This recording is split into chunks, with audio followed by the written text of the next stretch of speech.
በአውሮፓ ደቡባዊ ጫፍ በታሪክ ማዕከልና በባህል ንቅናቄዎች የተገነባች አንድ ድንቅ ሀገር አለች። ይህችም ሀገር ስፔን ናት።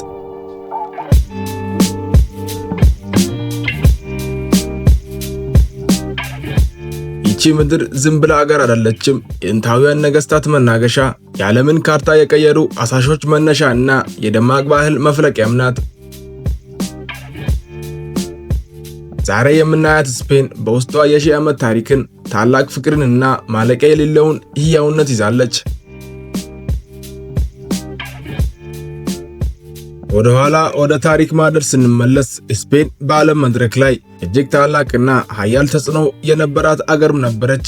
የሮማውያን ስልጣኔ አሻራ ያረፈባት፣ መቀጠልም ለዘመናት የዘለቀው የእስላማዊ ስልጣኔ እና የሥነ ሕንፃ ጥበብ የከበረባት ምድርም ነበረች።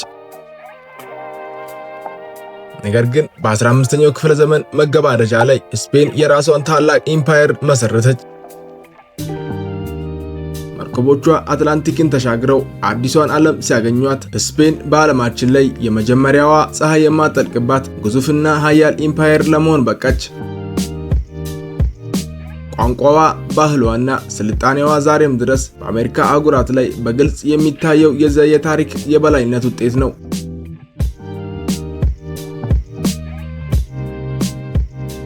ነገር ግን ከዚህ ሁሉ ታሪካዊ ማዕበልና ሽግግር በኋላ ስፔን ዘመናዊ ሕገ መንግስታዊ ንጉሳዊ ስርዓትን የምትከተል ዲሞክራሲያዊ ሀገር ናት። ንጉሱ የሀገሪቱ ብሔራዊ አንድነትና ታሪካዊ ቀጣይነት ምልክት ሆኖ ሲያገለግል፣ የፖለቲካውና የመንግስቱ ስልጣን ደግሞ በህዝብ በተመረጡ የፓርላማ አባላትና በጠቅላይ ሚኒስትሩ ይመራሉ።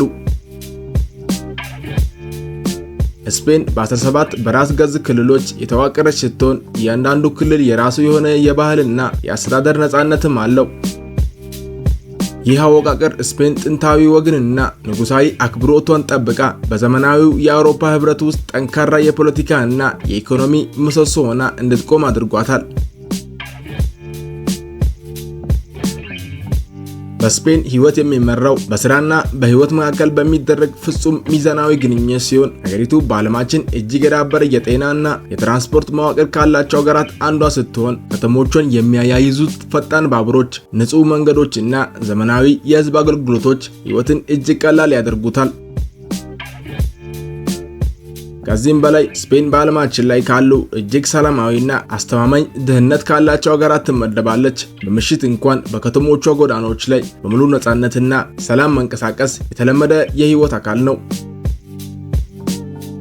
ስፔናውያን ለጤና፣ ለንጹህ አየርና ለደስታ ከፍተኛ ቦታ ይሰጣሉ።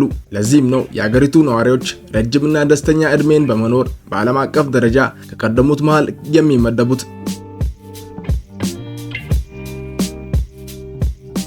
ስፔን የታሪክ ብቻ ሳትሆን የዓለም ታላላቅ የጥበብ ሊቃውንቶች መኖሪያም ጭምር ነበረች። ከፓብሎ ፒካሶ እና ሳልቫዶር ዳሊ እስከ ፍራንሲስኮ ጎያ ያሉ የፈጠራ አባቶች የዚች ምድር ፍሬዎች ናቸው።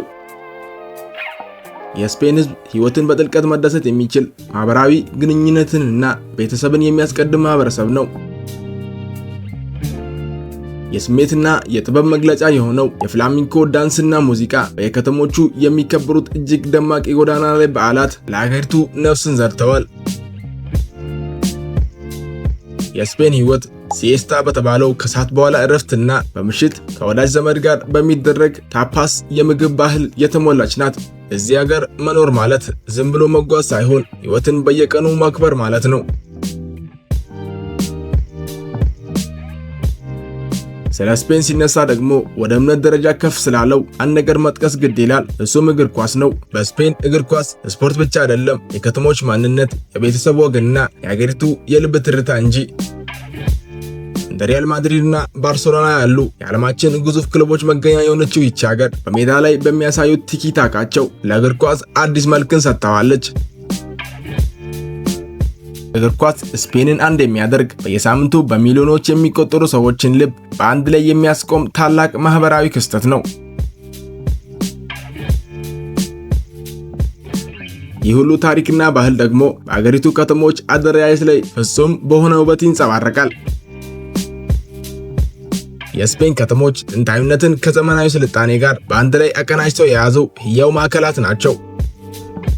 በአንድ በኩል ዋና ከተማዋ ማድሪድ በታላላቅ ንጉሳዊ አደባባዮች፣ በሙዚየሞችና በፖለቲካዊ ቁመናዋ ሀገሪቱን ልብ ስትወክል፣ በሌላ በኩል ደግሞ በሜዲትራኒያን ባህር ዳርቻ ላይ የምትገኘው ባርሴሎና በአንቶኒ ጋውዲ አስደናቂ የሥነ ሕንፃ ጥበብና በዘመናዊ የፈጠራ ሥራዎቿ ዓለምን ትማርካለች። ወደ ደቡብ ስንጓዝ ደግሞ እንደነ ሴቪያ ያሉ ከተሞች የእስላማዊና የክርስቲያን ስልጣኔን ውህደት በጠበቀ ጠባብ ጎዳናዎቻቸው ታሪክን በሕይወት ያሳያሉ። እነዚህ ከተሞች ለመኖር እጅግ አስተማማኝ፣ የተደራጁ እና እያንዳንዱ ጥግ የራሱ ታሪክ ያለው አስደናቂ የስልጣኔ መገለጫዎችም ናቸው።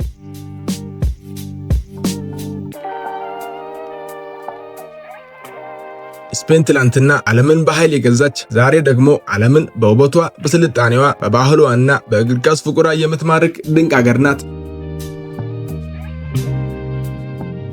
ታሪክ የከተማዋ አካል፣ ሕይወት ደግሞ የደስታ መድረክ የሆነባት ይቺ ምድር ሌላው ዓለም ሊያደንቃትና ሊያውቃት የሚገባት የሜዲትራኒያን እምብርት ናት።